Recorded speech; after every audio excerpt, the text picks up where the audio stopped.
E aí, macho? E aí, macho? No ar, um programa pra lá de diferente, trazendo um papo sério sobre a identidade masculina, direitos e deveres que só os cabras macho se interessam. E o melhor de tudo, vamos resgatar em Cristo o projeto de Deus para o ser homem. E aí, vai encarar? E aí, macho? Idealização e apresentação, Ministério de Homens da Igreja Batista Getsemane.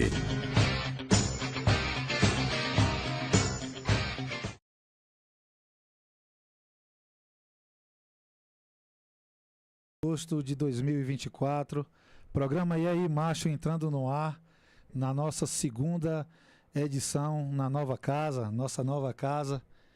Semana passada nós entrevistamos o psicólogo Igor Teles, né, que esteve aqui falando sobre um tema importante, né, na educação dos filhos.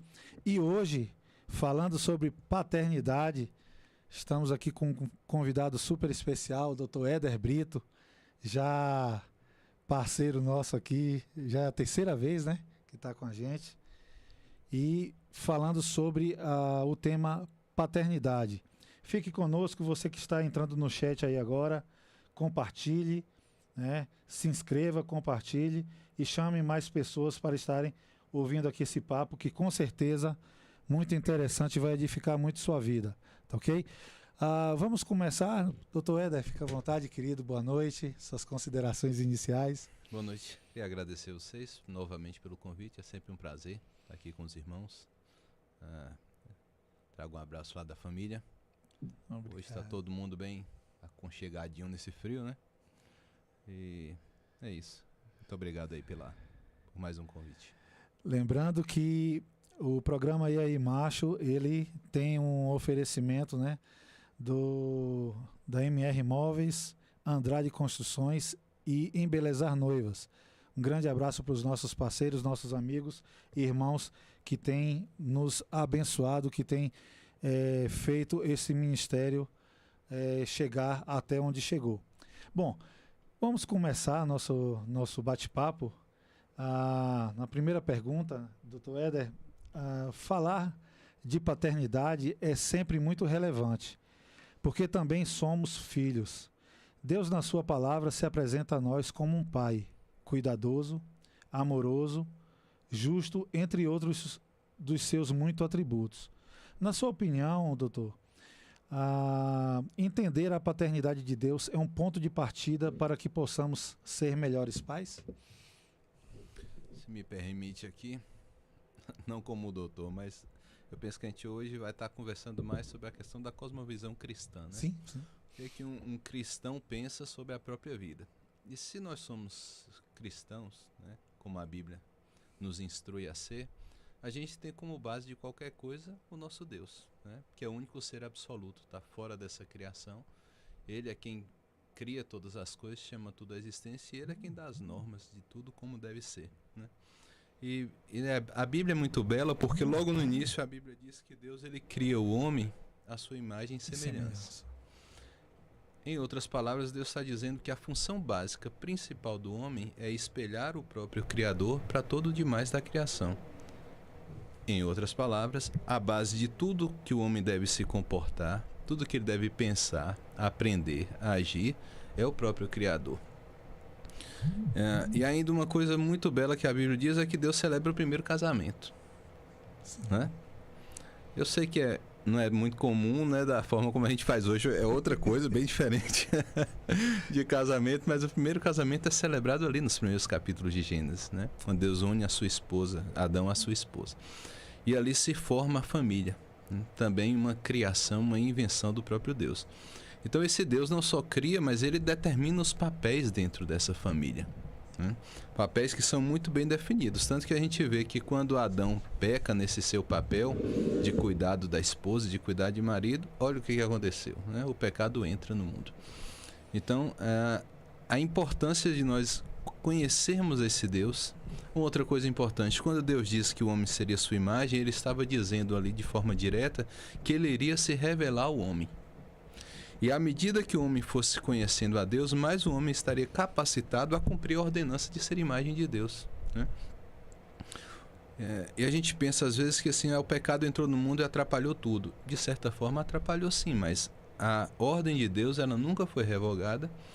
E a outra coisa, a promessa de Deus de se revelar ao ser humano também nunca foi revogada. Não à toa nós temos a Bíblia explicando de várias formas, seja de forma didática, seja em forma de história, o papel de cada um de nós em cada ponto relevante de nossa vida, né? Então a paternidade também faz parte disso. O Senhor, ele revela pra gente o que é a verdadeira paternidade. Ele revela pra gente como essa paternidade ela é construída, né? Isso é uma coisa interessante, porque assim, a nossa cultura é tipo assim, eu vou ter um filho, nossa, já tô amando aquele filho, nossa, vai ser o máximo, né? Não sei se já passaram por isso, acho divertidíssimo quando eu vejo essas coisas. Porque quando meu primeiro menino nasceu, logo não me deixou dormir. E foram 3 anos sem me deixar dormir. Então, assim, não foi exatamente uma coisa divertida. Quantas noites mal dormir. Não é? E aí eu tinha um costume muito de estar assim, de fazer algumas programações fora de casa com a esposa e tudo mais. E o menino não deixava, né? Deus ainda nos abençoou com avós que estavam próximos, né? Amigos queridos, apoio, né? Grande. Mas vou dizer para você, rapaz, é uma mudança de vida interessante. Então, assim, o Senhor, ele mostra isso pra gente na própria paternidade dele, em todas as histórias que a gente aprende, né, de Israel. Então, sem dúvida, o ponto de partida de qualquer cristão é conhecer a Deus. E conhecendo a Deus, ele vai revelar para nós como nós vamos cumprir os papéis que ele também nos dá, né? Então, o ponto de origem, de partida para qualquer coisa de nossa vida, sem dúvida, é o Senhor. Com certeza. É o nosso modelo, né? É o que a gente tem como parâmetro exatamente sobre isso. Muito bom. Gente, passeando um pouquinho aqui pelo chat, nós já temos aí o Félix, grande abraço, Félix. Elizabeth Macedo, minha sogra, sócia de carteirinha aqui. Deus abençoe, sogra. Uma bênção. Pastor Cristiano é um parceiro nosso lá do Rio de Janeiro, né? Toda essa identidade visual, né? A sua foto, né? Ficou bonita a sua foto? Ficou chique demais, rapaz. Ficou chique? Ficou mais bonito que a original, mas... Eita! Pois é, o pastor Cristiano que foi o autor daquela arte. Que bênção. Né? Grande abraço, pastor. Uma bênção, viu? Pastor Cristiano é daqui de Conquista? Eu conheço um pastor cristiano aqui de Conquista. Pastor Cristiano rapaz. Silva, ele é carioca, né? Pastor Silva, ele é carioca. Pastor Cristiano, ele é o coordenador, ele é o secretário nacional dos Homens de Coragem, né? O Ministério Homens de Coragem, que é ligado ao Ministério Desperta Débora, na qual Rosielene é coordenadora aqui em Vitória da Conquista, né? Homens de Coragem e Desperta Débora andam juntos. Bênção. Né? E o pastor Cristiano, ele é envolvido, né? Ele é o secretário nacional dos Homens de Coragem. Grande abraço. Deus abençoe, meu irmão. Jaqueline Macedo, minha esposa. É mais bonita. Deus abençoe, patroa. A segunda mais bonita que eu conheço. Marcos Macedo, meu filho, meu primogênito. Alex, nosso diretor executivo. Altino Paiva Neto, grande abraço. Eu já ia perguntar cadê o grande Tino. O Tino tá ligado sempre aí. Tino. Às vezes quando eu esqueço, ele me manda mensagem. Começou já. Exatamente. Eu queria fazer menção aqui. Não vou chamar de doutor, não, vou chamar Éder mesmo. Mais fácil, né? Mais fácil. Viu, Éder? Eu tô fazendo menção aqui. Dalmo hoje não está presente, Major Dalmo. Ele está hoje justamente na última aula sendo ministrada em Barra Nova dos Homens de Coragem, um curso de homens, né? Benção. Ele está ali já acompanhando o pessoal nessa última aula, que logo na sequência vai ser a formatura do curso. Grande abraço, Dalmo. Deus abençoe, irmão. Todo esse povo aí, essa turma aí em Barra Nova. Mas vamos partir para a segunda pergunta. Vamos lá. Nós vivemos em um tempo de completa desordem e são muitas as justificativas dos homens para não exercer a paternidade de maneira responsável. Hoje, tudo é desculpa, né?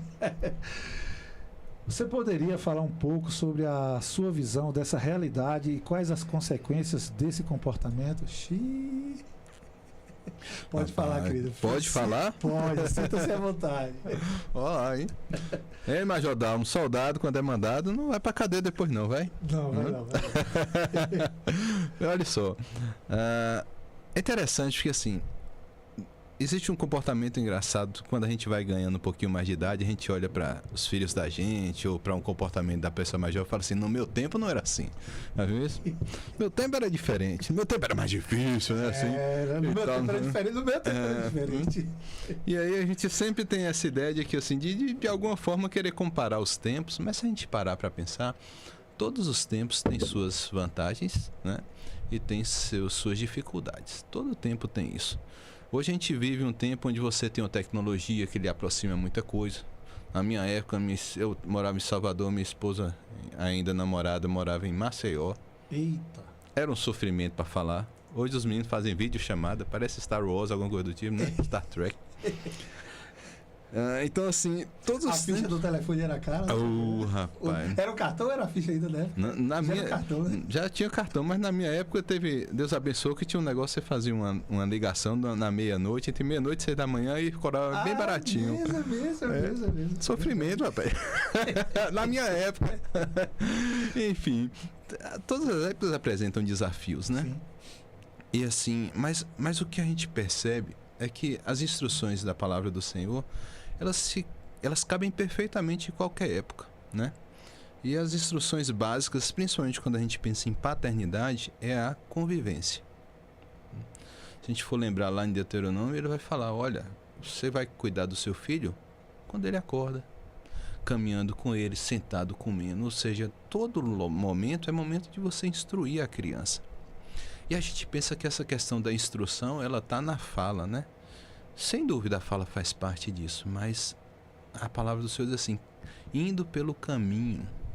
Em outras palavras, o seu filho precisa fazer companhia a você.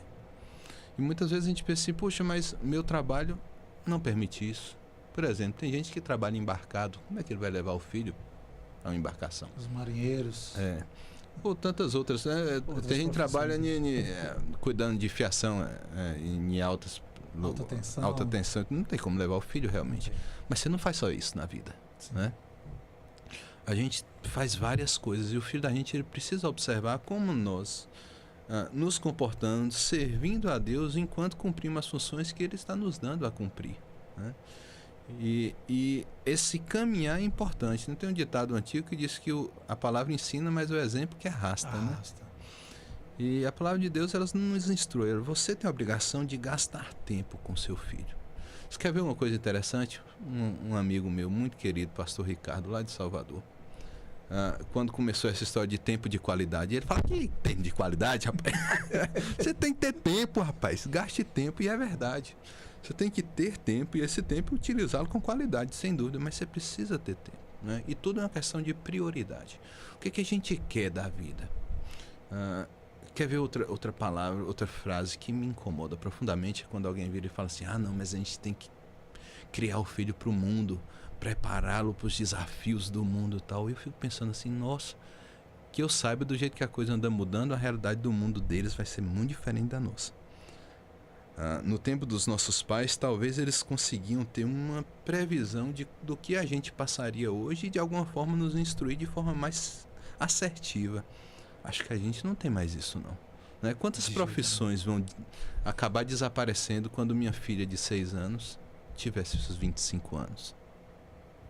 Então, assim, e eu estou falando isso por quê? Porque já é um erro básico, porque a gente realmente hoje não tem muita ideia de como as coisas vão funcionar. Mas tem um erro pior do que esse. A Bíblia nos diz que nós somos cidadãos dos céus. Mas a gente está preocupado em formar nossos filhos para viver 80 anos com uma segurança financeira que na verdade não existe, né? Porque qualquer crise pode acontecer, qualquer guerra. Esses dias eu estava vendo o podcast de um médico aí, famoso nas redes sociais, que ele fala assim, olha, guerra sempre existiu, instabilidade de governo sempre existiu, tudo sempre existiu e várias pessoas passaram sobre isso e continuaram vivendo e continuaram sendo felizes. E a pergunta para nós é, e como que isso acontece? Isso só acontece se você, como servo do Senhor, entender que não nasceu para esse mundo.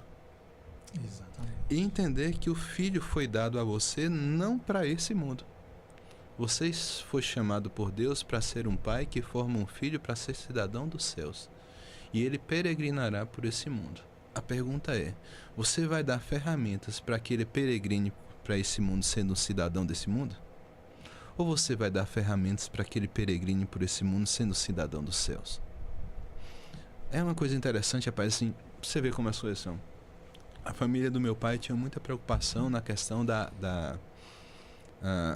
do academicismo, sabe? Não, os nossos filhos vão ter Estudo de qualidade. vão ter diploma, sabe? Vão ter as melhores faculdades e tal. E o engraçado, hoje financeiramente o melhor dos primos todos foi o único que largou a faculdade. Descobriu o comércio cedo, muito inteligente, muito capaz, muito disposto, desenvolveu mais que todo mundo, né? Olha só. E assim, só um exemplo, né, de como assim o mundo ele é cheio de oportunidades. Se você se dedicar a isso, com certeza você terá uma grande chance de desenvolver financeiramente, socialmente, seja lá o que for. Mas a pergunta nossa é, qual o nosso foco? O que a gente quer realmente? O que você espera? Eu fico pensando, tem um exemplo da Bíblia que sempre me volta à mente, que é da família de um senhor que é chamado por um profeta quando Israel estava naqueles seus tempos difíceis. E aí, me perdoe os nomes, sempre me falham.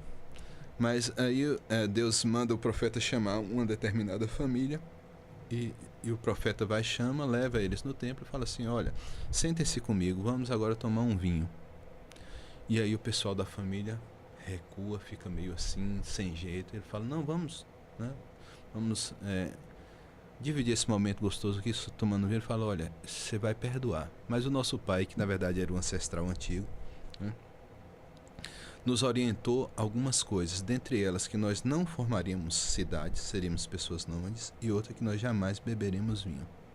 Então todos nós guardamos essas orientações do nosso pai no passado e até hoje não tomamos vinho.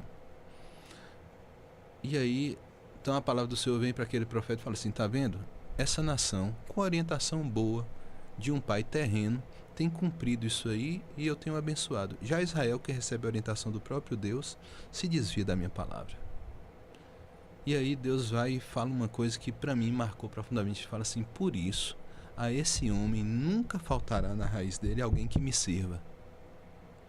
E eu lhe pergunto, o que eu quero como herança dessa terra? Eu digo para você, sem medo de errar, que se eu chegar no céu, espero que antes de toda a minha família, que eu... não foi nada piedosa essa frase, né? Mas antes de toda a minha família, eu espero um dia chegar e vê-los todos entrar. Se isso acontecer para mim, como diria quem gosta de jogar videogame, minha vida eu zerei. Eu alcancei tudo que eu precisava, tudo que o Senhor poderia dar de melhor, meus filhos, né, entrando no reino comigo. Se isso acontecer, a minha vida está plena, está perfeita. Esses desafios aqui sempre vão existir, dificuldades, né? A gente passa por tempos melhores, tempos piores, desafios, novos desafios. Quando você acha que está tudo tranquilo, novos desafios surgem. E a gente está aqui para encarar, faz parte. Mas a nossa obrigação, ela tem que estar em primeiro lugar, né? Obrigação de estarmos sendo imagem e semelhança de Deus e formarmos filhos para serem imagem e semelhança do Senhor. A gente precisa se gastar por aquilo que é eterno, né, doutor? A gente poderia estar, como você falou, a gente falou no início, né? A gente poderia estar em casa agora, no conforto, né?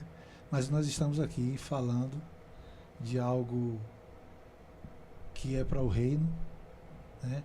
Nós estamos aqui com um propósito e pensando bem, o que é que mais importa senão servir a Deus e se gastar, se doar por algo eterno, algo que é muito mais compensatório do que qualquer ouro, qualquer prata e bronze que esse mundo tem para nos oferecer.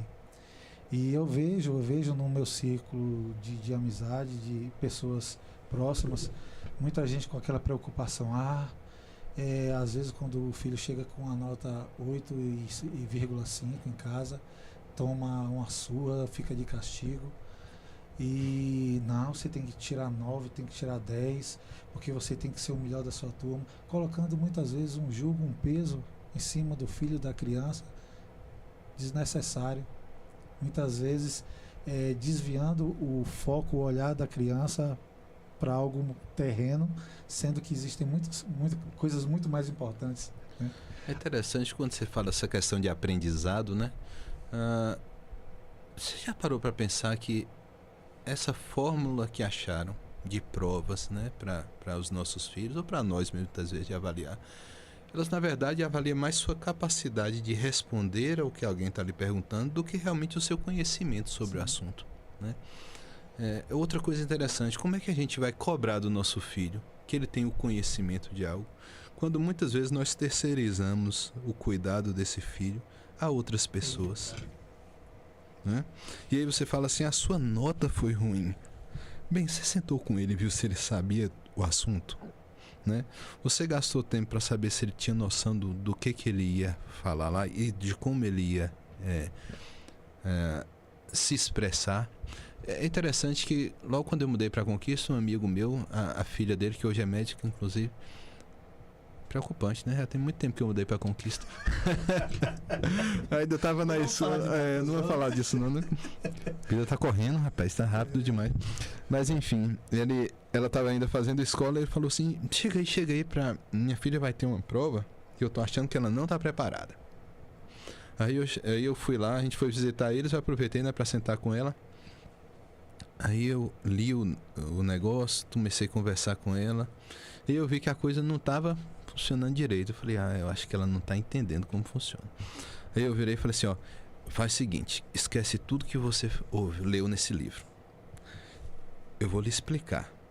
Depois disso, a gente conversa. Ela, tá bom. Aí eu fui e expliquei o que o livro tava mais ou menos cobrando para ela, né, que ela aprendesse. E expliquei de forma que fez sentido na cabeça dela. E aí eu comecei a fazer perguntas. E aí ela foi respondendo. Sem grandes coisas, só com a lógica formada na mente dela. E eu fui perguntando o que o livro estava expressando. E chegou uma hora que ela falou assim, mas o livro está falando outra coisa. E eu falei, pois é. Ela, então o livro está errado? Eu falei, está. Aí ela, o livro... E agora? Se cobrarem na prova? Eu falei, você tem duas formas. Você agora sabe onde o livro errou e pode responder com o erro do livro. Mas você entende o que está acontecendo. Ou você pode simplesmente escrever o que é correto e na hora que a sua professora perguntar, você fala assim, está errada a sua resposta, porque a resposta do livro está errada. E você entendeu por que você consegue explicar para ela. Não consegue? Ela consigo. Então, é muito diferente a ideia de você entender, se relacionar com o conhecimento. E daí você conseguir tirar lições desse conhecimento do que você simplesmente ler uma coisa e reproduzir em uma folha de papel, né? E repara como isso é importante para a nossa vida. Quando nós estamos lendo a palavra do nosso Deus ou sentado ouvindo uma pregação, uma coisa é aquilo fazer parte da nossa vida, aquilo transformar a gente, de forma que você saia de onde você está e aquilo vai mudar o seu comportamento, vai mudar a sua forma de pensar. Ou então você ser alguém que está lendo e está gravando aquilo para dar uma resposta satisfatória para alguém que você respeita ou para alguém que você considera, né? Olha como é diferente. Então, quando você se relaciona com o conhecimento bíblico, quando você se relaciona com o que Deus tem lhe ensinado, isso vai naturalmente mudar a sua vida. E com os nossos filhos é importante essa caminhada, isso que é ensinado pelo Senhor lá nos escritos de Moisés, né? É importante que a gente se relacione com a palavra de Deus a ponto que os nossos filhos consigam perceber que ela é que define as minhas escolhas e não os meus desejos. Isso será reproduzido na vida dele, com certeza, né? Porque o filho que assiste um pai ser amante de dinheiro, isso vai ser reproduzido na vida dele. Se o filho assiste o pai ser amante de prazeres, isso vai ser reproduzido na vida do filho. Mas se o filho percebe que o pai, ele abre mão de tudo em obediência ao Senhor, isso o Senhor também usará para ser reproduzido na vida desse filho, né? E começa aqui, eu não sei o senhor, mas eu espero que meus filhos sejam muito melhor do que eu sou. E meu pai me treinou para isso, né? Me treinou não só para ser melhor, entre aspas, claro, né? Mas para que o meu filho fosse melhor também. E é o nosso papel, né? Isso aí tem que fazer parte da nossa vida. A gente tem que tomar o conhecimento, ele tem que entranhar na gente de tal forma que dê fruto verdadeiro.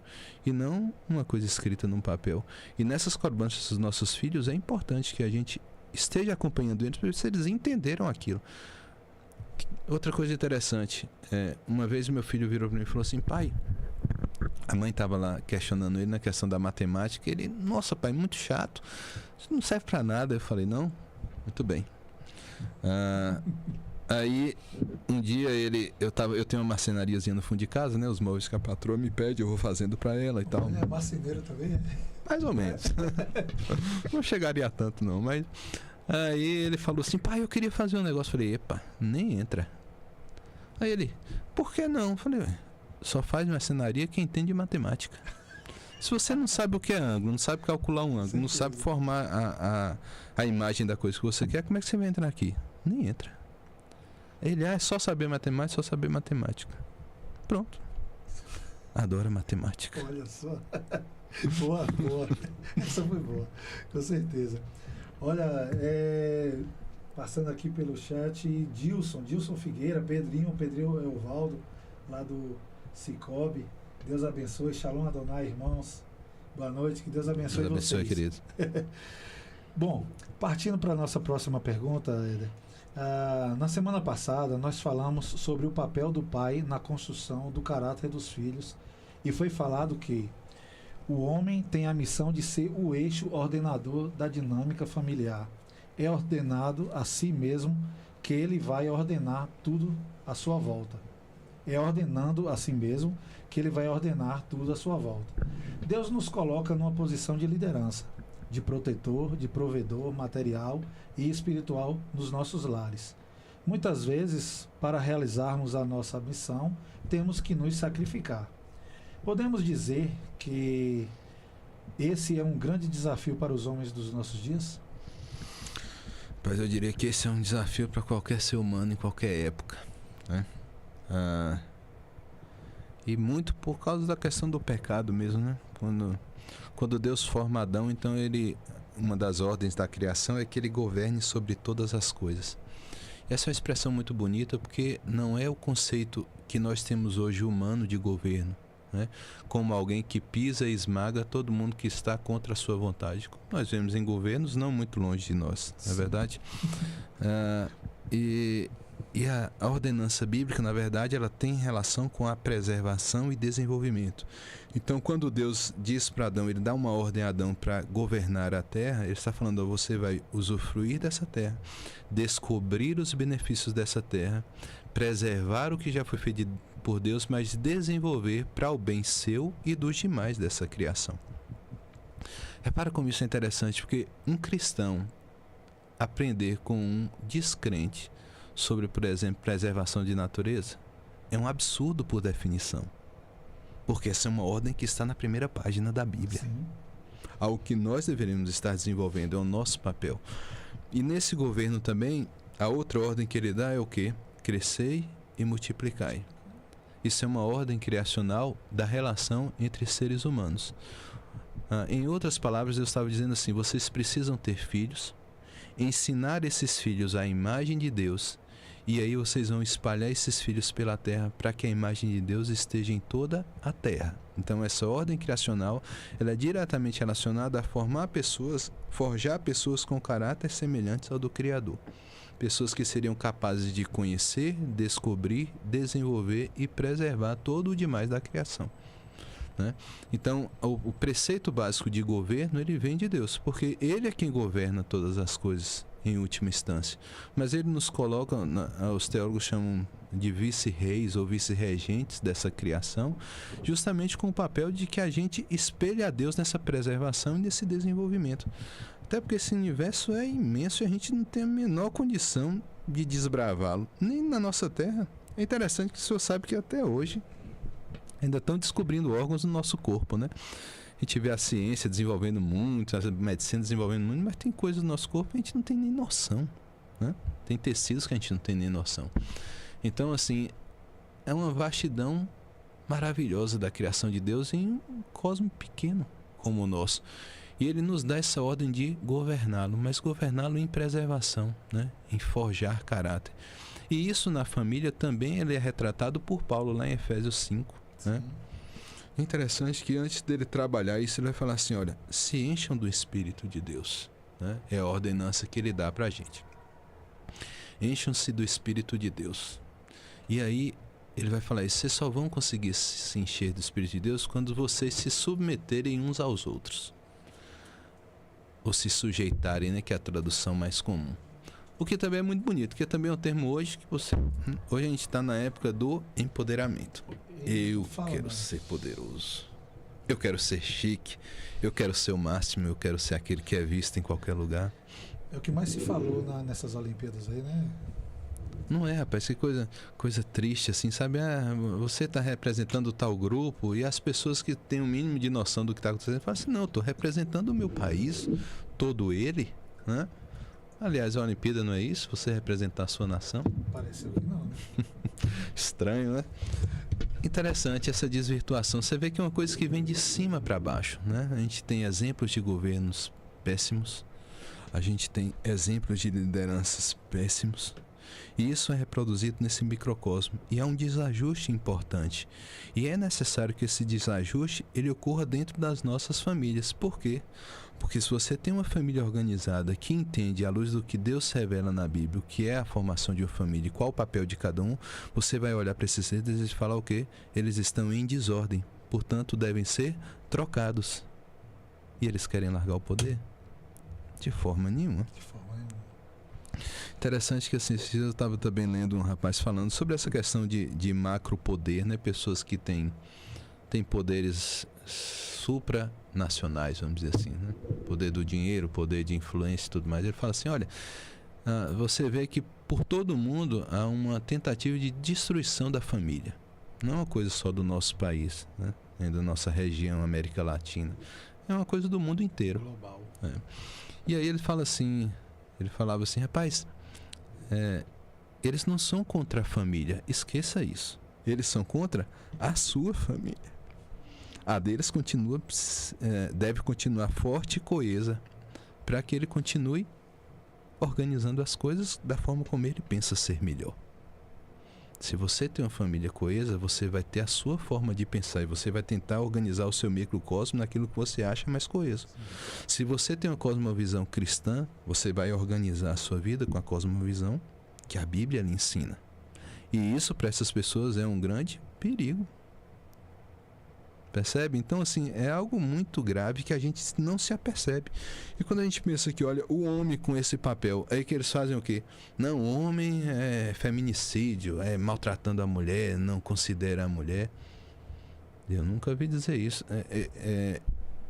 Inclusive, eu achei interessante uma vez, logo quando teve essa pandemia, começou aquela discussão sobre vacinas de pessoas, vacinas experimentais, vacina jovens, vacina crianças e tal. E um senhor um dia entrou lá e falou assim: nossa, tem que sair logo essa vacina para crianças. Eu falei: você não acha muito precoce essa determinação não, já que a gente ainda está no meio de algo muito desesperador e você expor a criança a uma coisa que você não sabe o que vai acontecer no futuro dela? Um experimento, né? É um problema. Assim, não é uma questão de ser contra ou a favor, mas de você pensar logicamente sobre algo que está acontecendo ao seu redor. Pensar racionalmente, né? Exato. Aí ele falou assim: não, mas precisa vacinar a criança para me proteger. Eu falei: nossa, engraçado. Na minha família, que sempre buscou uma cosmovisão cristã, o meu papel de adulto era proteger a criança. E eu virei para ele e falei assim: nossa, não inverteu o papel não? Ele olhou, travou e assustou e falou: não tinha pensado nisso. E não estamos mesmo. Você sabe por quê? Porque a nossa atual conjuntura é de pessoas que Paulo vai chamar de ensimesmadas. Eu estou preocupado comigo. Exato. Que se exploda o outro. Mas o outro é indefeso. Melhor ainda, é mais fácil de dominá-lo, mais fácil de destruí-lo. Não é? Então a gente não se apercebe, mas isso acontece 24 horas por dia. E o problema é esse, se estiver acontecendo com a gente. Então, se você não entendeu que o seu papel de governo é um papel de desenvolvimento, descoberta e preservação, você perdeu o seu papel de homem. E isso não vai ser, você não vai impor às pessoas a sua vontade. Você vai caminhar com elas, né? A Bíblia nos ensina que todo líder é aquele que falava da boca de Deus. E, portanto, as pessoas ouvem falar: não, isso é uma instrução que vem direto do Senhor. Se você é um servo do Senhor, cheio da palavra de Deus, cheio do Espírito de Deus, ele vai revelar na Bíblia aquilo que é o passo correto de você fazer. E o mesmo Espírito que há em mim habita no outro servo do Senhor. Se a minha família é composta de servos do Senhor, a verdade do Senhor ressoará neles. Sim. E eles caminharão para o mesmo caminho, não porque foi imposto a eles, não por mim pelo menos, não pelo Pai, mas o Espírito do Senhor os convencerá, né? Mas isso embasado na palavra do Senhor. E isso também é para preservação. Pensa essa questão de filho, né? Hoje, principalmente os filhos maiores, eles adoram tomar a decisão por eles mesmos, né? Fala, não. Acho que não é só lá em casa, não. Não. Tem hora que quer ditar as regras, parece que tem assim uma... Sei lá, eu não sei como é que é isso. Né? E você tá falando pra ele, não, por aí não. E ele acha que você tá o quê? Tolhindo ele. E você está mesmo. Mas a pergunta é, por que isso está sendo feito? É porque a gente já aprendeu lá, como ele diz, como a palavra do Senhor diz no profeta, que o nosso coração, ele é enganoso e desesperadamente corrupto. Então ele não está só satisfeito em enganar a você mesmo. Você quer enganar a todo mundo que está ao seu redor. É interessante que, se eu não me engano, é Raul Seixas, ele tem uma expressão em uma música dele que ele fala justamente sobre isso. Ele vai falando assim, olha, depois de eu convencer todo mundo de uma coisa errada, eu sento e fico tranquilo. É mais ou menos essa expressão que ele traz de uma das músicas dele. Tipo assim, enganei todo mundo, então assim, estou acomodado, porque todo mundo está no mesmo engano que eu estou, né? E é o coração da gente, é isso mesmo, né? Então é a palavra do Senhor que nos diz o que é correto. E muitas vezes a gente precisa tolher os nossos filhos mesmo. E eu estou falando muitas vezes, não é força de expressão, é na maioria absoluta delas. Sim. Por quê? Porque ele está querendo ir pelo coração dele. E se o seu coração é enganoso e desesperadamente corrupto, por que você seguirá por ele? Outra coisa interessante que a gente escuta nas escolas, né? Siga seu coração. Qual é a sua profissão? Siga seu coração. O importante é você ser feliz. Exato. Engraçado é o que é ser feliz. É fazer o que dá no seu coração. Então aquela pessoa que resolveu que iria andar com um carro a 300 por hora e matou outra pessoa e foi feliz, ele foi feliz e não importa. O outro que está morto é outra família que vai passar por dificuldade, não importa se ele foi feliz. Então assim, é um engano grande, né? A verdade, ela está na palavra do nosso Deus. Se você segue essa palavra, e principalmente você vai ter certeza que ela está correta quando ela vai contra aquilo que o seu coração anda desejando, porque ele é corrupto. Então, à medida que você vai sendo transformado por essa palavra, aí você vai desejando o desejo de Deus. E aí o seu desejo é adequado, e o seu desejo é bom. E aí o Senhor escuta a sua oração. Então, assim, é maravilhoso você entender que o trabalho de pai é você instruir o seu filho a entender que ele é um servo do Senhor e que o coração dele precisa ser moldado ao coração de Deus. E assim você vai governar o seu filho, sendo exemplo para ele. Ele tem que olhar para você e ver que os seus desejos são deixados de lado quando a palavra do Senhor diz não é por aí, né? E que a sua vida é boa, e ela é agradável, e ele deseja ter uma vida como essa, né? Então esse governo, ele perpassa por exemplo, perpassa por caminhar juntos, né? Perpassa pela sua vida realmente representar isso, né? Não ser só de boca, não ser só de palavra. Eu acho que muito mais o exemplo do que a palavra, porque não adianta eu falar para o meu filho que cortar fila num banco é feio, mas ele me vê cortando fila, né? Então eu acho que nós somos, de fato, nós somos observados o tempo todo. Nós somos observados o tempo todo, e o tempo todo nós somos muitas vezes confrontados por eles, né? E quando a gente vê a criança querendo fazer uma coisa do dia a dia, uma brincadeira normal, querendo fazer algo que a gente já passou por aquilo, que já se machucou, filho, seu filho, se você fizer assim, pode acontecer isso, né? Tem muito disso, né? Então, a mesma coisa é transmitir a palavra de Deus, ser reflexo, né, do que Deus nos ensina na palavra, e assim a gente trilhar esse caminho de ensinamento, de forjar, né, no outro. Altino Paiva Neto, ele comentou o seguinte: Os princípios de preservação da família talvez seja a última trincheira na qual os inimigos do Evangelho de Cristo vêm tentando destruir. Concordo plenamente. Exatamente. Muito bom comentário, viu, Tino? Muito boa contribuição. Mas vamos continuar. Quando falamos em paternidade, pensamos em legado.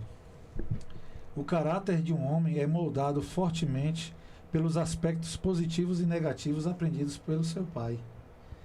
Como homens cristãos, precisamos estar atentos ao que estamos construindo e qual legado estamos deixando para os nossos filhos. Você poderia, Éder, falar um pouco sobre a sua experiência de paternidade? Quais são as práticas no exercício dessa missão? Querido, você sabe que assim, quando a gente fala da nossa vida, né, a gente acaba voltando. E eu, pelo menos, me pego muito. Querido, pode falar. Eu me pego muito dos meus erros, sabe? Muitas vezes são necessários, né? Às vezes, assim, não que seja necessário, talvez a expressão não esteja correta, mas assim, eles acontecem e deles nós podemos tirar lições, né? O Senhor utiliza aquilo, né? Como para organizar a nossa vida e a dos nossos filhos também. Eu, ocasionalmente, tenho que chegar para os meus filhos, sentar com eles e falar: olha, eu quero sentar com você porque papai falou ou fez alguma coisa que é contrária à palavra de Deus. E eu sei que eu feri você, né? E pedir perdão por isso. E orar com ele. Pedir, inclusive, para ele orar por mim. Que é exatamente o que eu faço com ele, no fim das contas. Isso é bonito porque, assim, o Senhor, ele nos dá filhos para serem flechas, né? Assim que o salmista diz. Crianças que alcancem mais do que nós conseguiríamos alcançar por nós mesmos. E me lembro que o meu pai, ele teve um período de esfriamento espiritual importante quando eu era jovem. E foi o tempo que o Senhor mais me direcionou ao estudo da palavra de Deus, a uma comunhão bem estreita com o Senhor, para um jovem que ainda estava aprendendo, né, da vida. E quanto mais o Senhor me trazia para perto, mais eu percebi o distanciamento do meu pai. E me lembro de umas férias que eu tive aqui. Eu morava em Salvador nessa época, mas tive umas férias aqui. E aí, bem, eu de férias não tinha nada para fazer, tava lendo a Bíblia e orando. Mas que é melhor, né? E minha mãe, meus pais, eles moravam na frente de uma biblioteca, então assim, eu acabava lendo bastante. E meu pai ficava observando aquilo, né? E aí vira e mexe, ele vinha conversar comigo e tal. E como vocês perceberam, eu converso um bocado. Enfim. Aí, tempos depois, ele teve um câncer que acabou sendo o motivo do óbito dele também. E aí ele foi lá para Salvador. Eu tive a oportunidade de sentar com ele e passar mais tempo, né, durante o cuidado. Ele levou uns 3 meses entre algumas cirurgias e o falecimento. E nesse meio tempo teve um momento que eu estava sozinho com ele. Assim, ele falou: rapaz, esteve aqui comigo uma senhora que no passado fez muitas coisas ruins com a sua mãe. E eu andava muito chateado com ela por uma vida. E é interessante que ela também está passando por um câncer como eu estou passando agora. E eu olhei para ela e percebi o quanto que ela era frágil e o quanto que eu nutri um sentimento muito ruim para uma pessoa tão frágil quanto eu, né? E interessante que naquele momento o Espírito de Deus me visitou aqui nesse quarto e eu pude perceber o quanto que eu era pequeno, né? E o quanto que o amor de Deus me acompanhou por toda essa vida. E tantas vezes eu simplesmente fiz questão de não enxergar, como muitas vezes eu lhe via gastando tanto tempo lendo a Bíblia e orando por mim. E eu falava: nossa, será que meu filho está com a cabeça no lugar mesmo? Estudando tanto, lendo tanto, orando tanto, né? E eu pensando isso de você e você orando por mim, né? E assim, ele falou: eu queria te agradecer, meu filho, você ter se importado de orar por mim. Ou seja, aquilo que o Senhor prometeu aconteceu ali na minha frente, né? Meu pai preparou os filhos para serem servos de Deus. E ele serem cidadãos do céu. Exato. E ele teve a oportunidade de experienciar isso na própria vida, né? Que honra, né? Que honra. Eu espero ter essa honra com meus filhos também. Por isso, desde pequenininhos, eu peço ele para orar por papai também, né? E mostro para eles que eu também falho, né? Erro. Às vezes fico chateado, expresso isso da forma errada. Mas o Senhor é bom, Ele é misericordioso, né? Ele nos ajuda até nos nossos erros a preparar nossos filhos para irem adiante. Então, assim, eu me importo muito em que meus filhos saibam que eu tenho buscado relacionamento com Deus, conhecimento do Senhor, né? Tenho buscado avaliar minha vida segundo o que a palavra do Senhor orienta. E deixar de lado muitas coisas que eu quero mesmo, que eu tenho vontade de mudar a mente. Exato, eu espero que eles olhem para o pai e falem assim: nosso pai que eu conheci na minha infância é totalmente diferente hoje. Hoje ele parece muito mais com o que a Bíblia ensina do que antes. Eu espero que eles consigam ver isso, eu espero poder ser isso para eles. Não por mim mesmo, que eu não sou capaz de nada, mas pela graça de Cristo, né, em nós. Então, assim, essa experiência de paternidade, no fim das contas, é muito mais para o crescimento meu mesmo, sabe? E se nesse momento o Senhor puder me utilizar para ser útil para meus filhos, né, eu me sentiria honrado também. Mas não por merecimento, na verdade é por graça dele, né? Graça de me moldar, me transformar e ter meus filhos como bênção do Senhor para que isso aconteça na minha vida também. Sabe, você falando aí, que história bonita, viu? Que história, assim, do que você falou, de toda essa sua experiência, né, pessoal, com seu pai num dado momento, né? Um momento específico da vida dele. Mas, assim,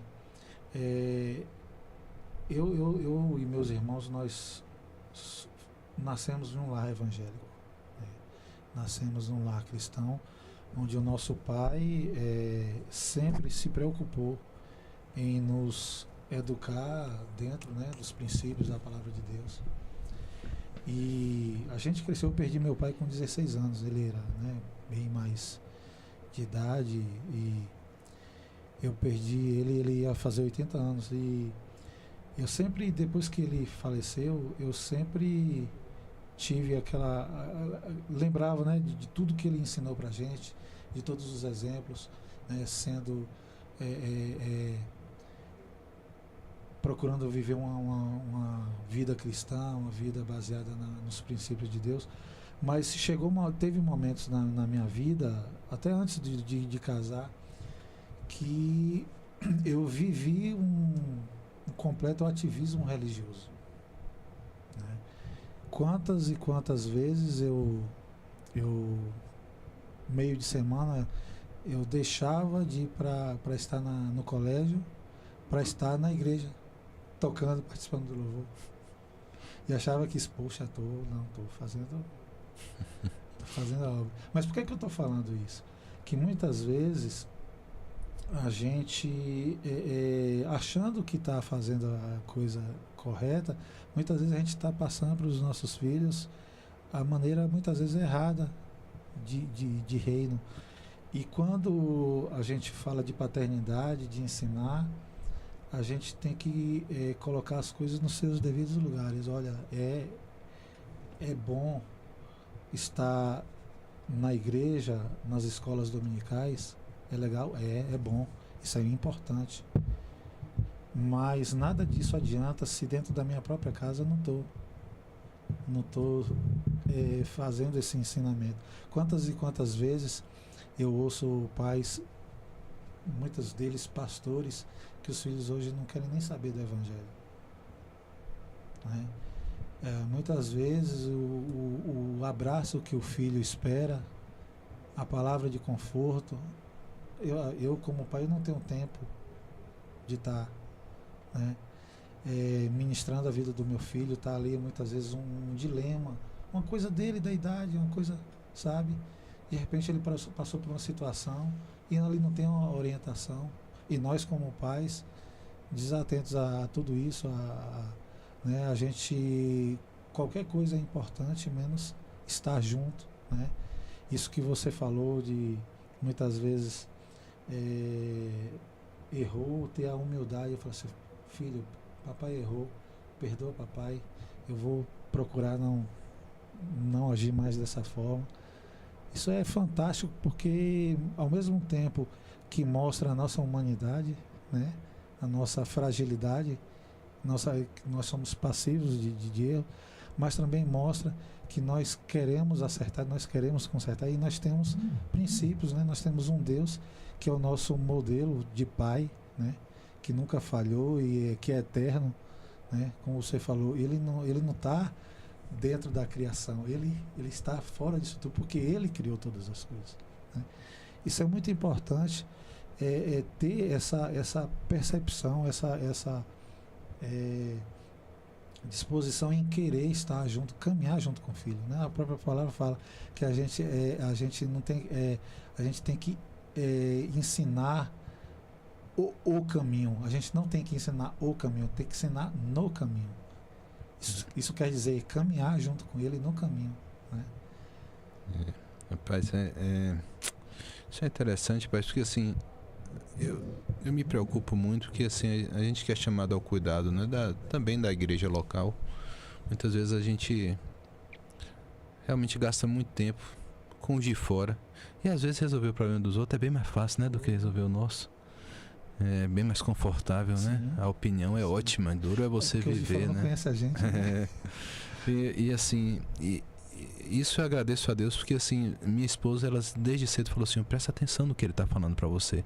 Porque você acha que ele vai prestar atenção em você depois, quando ele estiver maior, se você nunca prestou atenção nele, né? E é verdade que assim, são desafios que a gente olha assim e fala assim: ah, que besteira, isso é uma besteira de criança. É besteira para você que passou por isso quantos anos atrás. Ele está vivendo aquilo agora.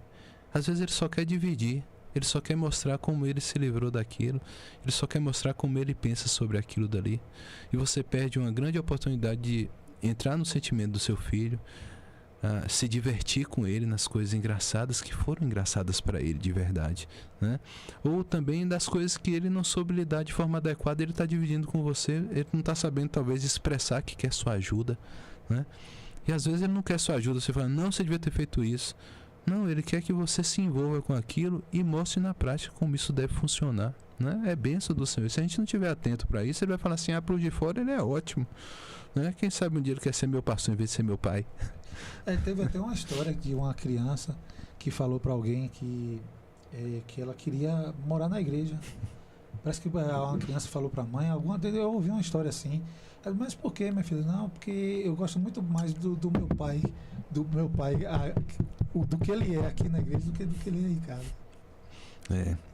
Rapaz, e a gente vê, né, agora então na internet as coisas ficam mais acessíveis, o quanto que os filhos esperam pelos pais, né? E nesse governo de casa que a gente falou lá, a importância que a gente tem, assim, é lógico que nesse governo a gente deve delegar funções, né? A nossa esposa nos ajuda muito nessas questões, mas delegar função não significa que em última instância o responsável é você. É só pensar na questão de uma presidência da república mesmo. Se o ministro fez besteira, no fim das contas, quem é que paga pelo serviço? É o presidente. O presidente da república. Não é? Então, nisso aqui, nessa hierarquia que Deus dá pra gente, também é a mesma coisa, né?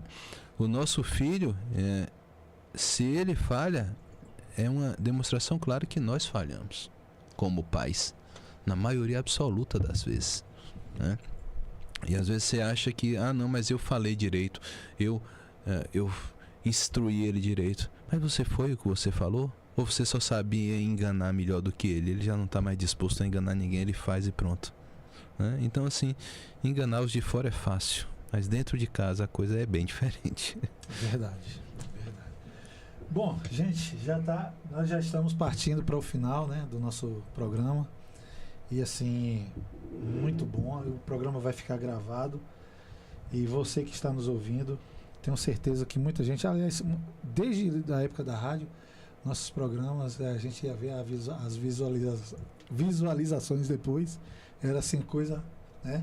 Muitas vezes as pessoas preferem escutar depois. Mas, gente, vocês que estão aí no chat, compartilhem para essas pessoas. Hoje o tema é muito bom.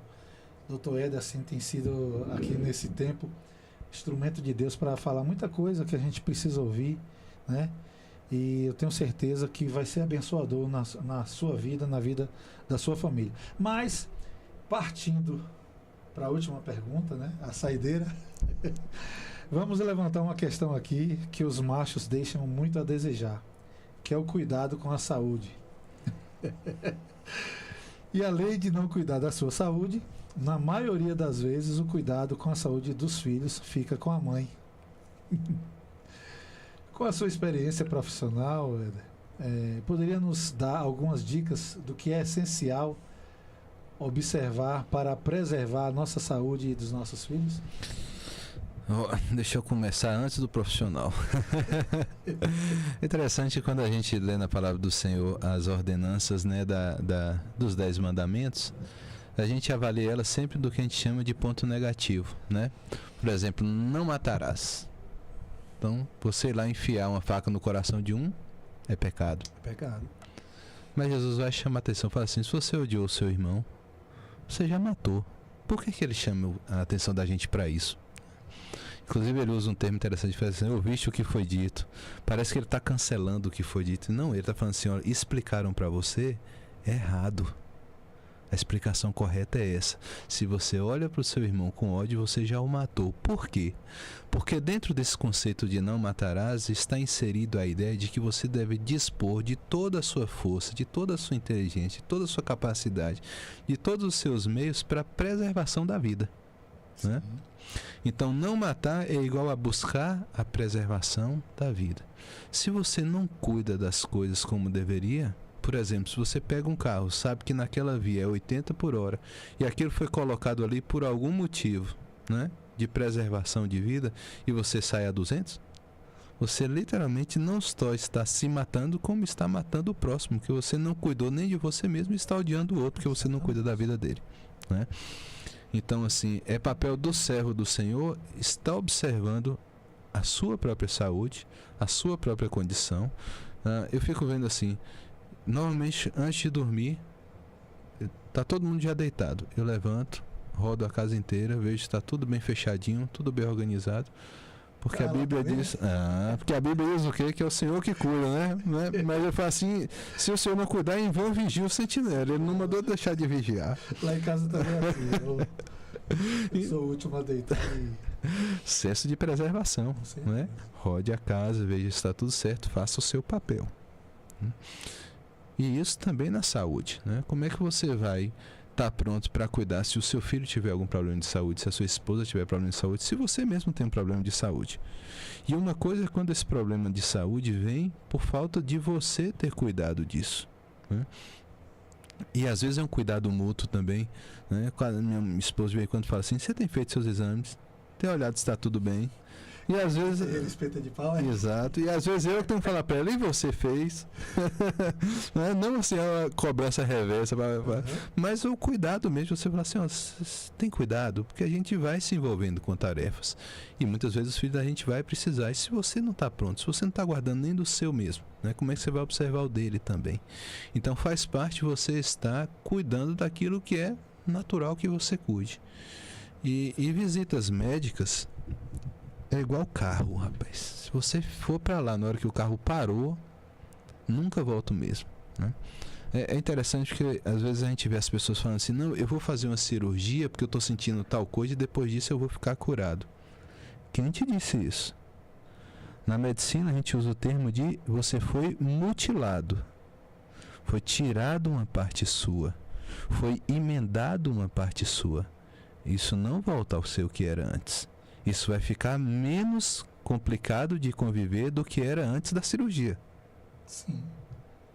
Mas isso não quer dizer que você volta a ser como antes. O único que baixou na terra e refez uma parte do corpo e colocou na pessoa foi Jesus. Quando chegou para aquele homem cego e fez 2 olhinhos na areia e botou no olhinho dele. Entendeu? O médico não faz isso. Então, se você chega em tempo hábil, algo que pode estar dando um sinal aqui vai ser tratado e você não vai ter que enfrentar a consequência disso, né? Outra coisa interessante: não pense que remédio sara ninguém, nem médico sara ninguém.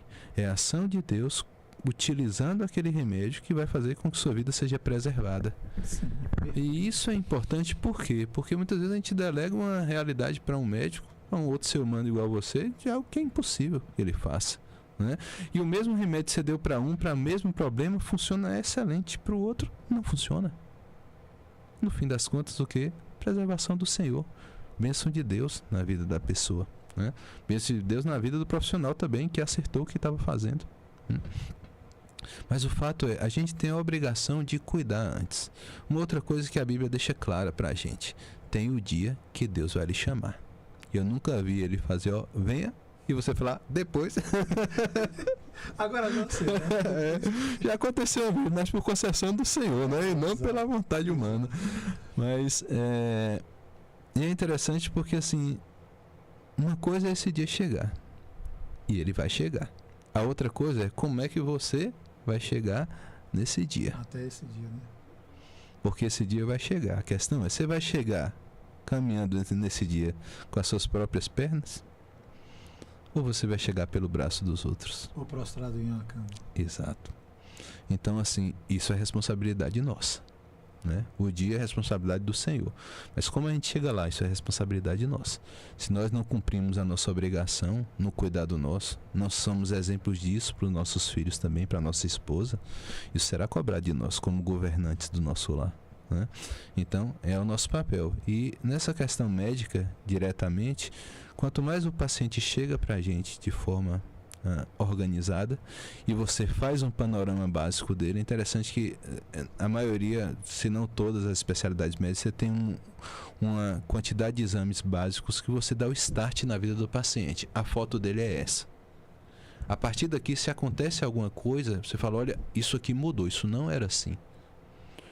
E no costume da gente, você começa a perguntar coisas que o paciente às vezes não tem interesse. Você fala assim, não, eu já senti isso, mas besteira. Não, não é besteira. O seu exame está mostrando que não é besteira. E a gente precisa ir atrás para que você não tenha problema por causa disso. Então essa foto inicial, esse screening inicial é extremamente importante na medicina. E você ter o médico de confiança que vai fazer o seu segmento, porque ele vai conseguir observar a diferença. É interessante que eu tenho pacientes que às vezes chegam em uma emergência e o colega me liga e fala, rapaz, estou com seu paciente e tal e tal e tal. Me apareceu esse exame dele aqui, o que você acha? Eu falo, 1 minuto, minha cabeça é muito fraca, já ligo agora. Pego o prontuário desse paciente, baixo ele todo, mando para o celular do colega e falo assim, tá aqui a avaliação que você me pediu, olha, tal ano era assim, tal ano era assim, tal ano era assim. Esse que você me mostrou agora está diferente. Ele está queixando de quê? E daí a gente junto define a estratégia de tratamento desse paciente. Então isso é extremamente importante. E a gente como provedor do lar, e muitas vezes o homem como único provedor do lar, pode acontecer também, ou como o maior provedor do lar, né? Ele tem que estar pronto para se cuidar, para poder ser a mão do Senhor no sustento da sua casa, se ele não está cuidando disso, né? A Bíblia nos instrui a isso, né? Nós somos a questão ordinária de um acontecimento extraordinário. Deus governa o mundo de forma extraordinária, mas Ele usa o nosso dia a dia ordinário mesmo nesse cuidado das pessoas, cuidar de nós mesmos, né? Então é importante a gente estar sempre atento ao que nos instrui a palavra do nosso Deus, no cuidado primeiro dentro do nosso coração, Sim, e depois externar isso para fora. Moço, fechou com chave de ouro, viu? Que maravilha, que maravilha. Programa assim maravilhoso, e a gente tem visto aí nos comentários o pessoal participando, e nós queremos agradecer. Esse é o nosso segundo programa no ar e temos aí muitos projetos. Semana que vem mais pessoas estarão aqui falando de outros temas, mas eu queria agradecer a Deus por essa oportunidade, né? Você, macho, que esteve aí, ó, minha esposa aqui, ó, comentando, excelente. Obrigado, querido, Deus abençoe. Então, mas assim, foi muito, muito bom mesmo, e nós queremos agradecer a Deus por essa oportunidade. É um novo tempo, uma nova casa, e eu queria nesse momento agradecer a Paulo Souto, que está ali do outro lado, a Neto, Alex, Pastor Cristiano, mais uma vez, querido, que Deus te abençoe, viu? A irmã Kézia, toda a sua família, meu companheiro Dalmo, que está lá em Barra Nova, certamente ele vai assistir esse programa. Que Deus te abençoe, viu? Proteja aí, que Deus te guarde e livre de todo mal. E que você venha logo, viu? Marcar um outro programa aqui com o Éder, pra gente bater aquela resenha aqui do estúdio. Ele falou aqui, ó, a ordem do major tem que ser seguida. Com certeza, rapaz. Respeita a polícia, né? Respeita a polícia. Um grande abraço, meu querido. Nós queremos agradecer a Deus, agradecer ao Éder, né? Abrir aí para ele as considerações finais E logo após a gente vai estar encerrando o programa. Queridos, queria agradecer novamente pelo convite, agradecer aos irmãos que gastaram um tempinho aí ouvindo. Agradecer ao nosso Deus por ter nos trazido aqui, né, em paz, ter promovido esse tempo de comunhão maravilhoso. E pedir ao Senhor que esteja abençoando cada um que gastou um tempinho aí ouvindo a gente e que o Espírito dele faça ressoar essas verdades eternas, né, da palavra dele. Não escuta a gente não, gente. Escuta o que a Bíblia ensina, né? E que o Senhor trabalhe em nossas vidas. Amém. E ele hoje, veio aqui, hoje é aniversário como é o nome do senhor? Da mamãe, Dona Eni. Dona Eni, leve o nosso abraço a ela, viu? Obrigado, parabéns, querido. Dona Eni, irmã Eni, que Deus multiplique seus dias na terra, viu? Amém. Que o Salmo 90, versículo 12, seja uma oração diária na sua vida. Ensina-nos a contar os nossos dias de maneira que alcancemos corações sábios. Amém. Que essa seja a sua oração a cada dia. Gente, estamos de fato chegando ao final do nosso programa. Fique conosco, Deus abençoe a sua vida, a sua casa, a sua família. Macho, você que ouviu aí falar sobre paternidade, viu, presta assunto, tome termo, né? A mensagem primeiro foi aqui pra gente, não tenha dúvida disso. A gente costuma dizer que aqui não tem macho perfeito, tem macho sendo tratado, sendo confrontado a cada dia, sendo moldado pelo Espírito Santo de Deus. Deus abençoe a sua vida. Eu sempre costumo dizer ao final dos programas, se Jesus não arrebatar a sua igreja antes, amém, semana que vem nós estaremos aqui com mais um programa. E aí, macho, Deus te abençoe, tchau, tchau, grande abraço. Pois.